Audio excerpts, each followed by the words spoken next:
Айыппұлдың арқасында ақшаға кенелді.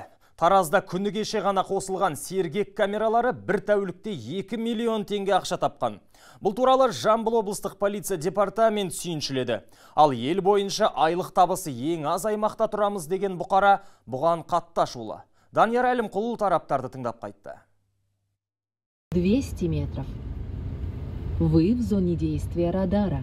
Таразда темір тұлпар тақымдаған бұқара сергек сорымызға айналды дейді. Жол ережесін жіті түсіретін ақпараттық бағдарламалық кешен күні кеше іске қосылды. Жаңа жүйеде жұмыс істейтін қырағы көздер бір тәулікте 2 миллион теңге табыс тапқан. Бұқара бұл айлығы аз аймақ үшін тым ауыр жаза деп отыр.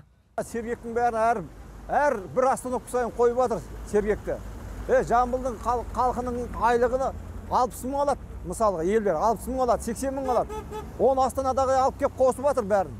Бір сүткеде 2 миллион ақша кетті. Елдер таксовать етіп күнін көремей жүр, мысалға, шын айтқан кезде. Ержігіт есімді көлік жүргізушісі де жылдамдықты шамалы асырғаным үшін 30 мың теңге айыппұл арқаладым дейді. Ол жол белгілерінің өзі жолға қойылмаған шағын шаһарда айыппұлдың арқасында ақша табу мемлекетке сын деп санайды.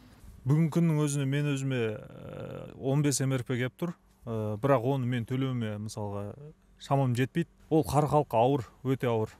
Мысалға 5-10 қашықтық километрде өтіп өтсек, мысалға оны кешіруге болады, бірақ сергек оны кешірмейді.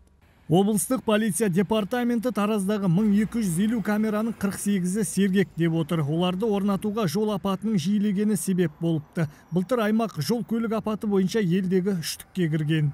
Өткен тәулікте 170 әкімшілік құқықбұзушылық тіркелген. 48 ақпараттық бағдарлама кешенінің 35-і желілік учаскелерде, 13-і көше қиылыстарында орналасқан. Бейне камералар қосыла сала 2 миллион теңге бюджетке кіріс әкелді деді. Тәулік ішінде 170 хаттама толтырылған. Демек әр 5-ші жүргізуші ереже бұзған.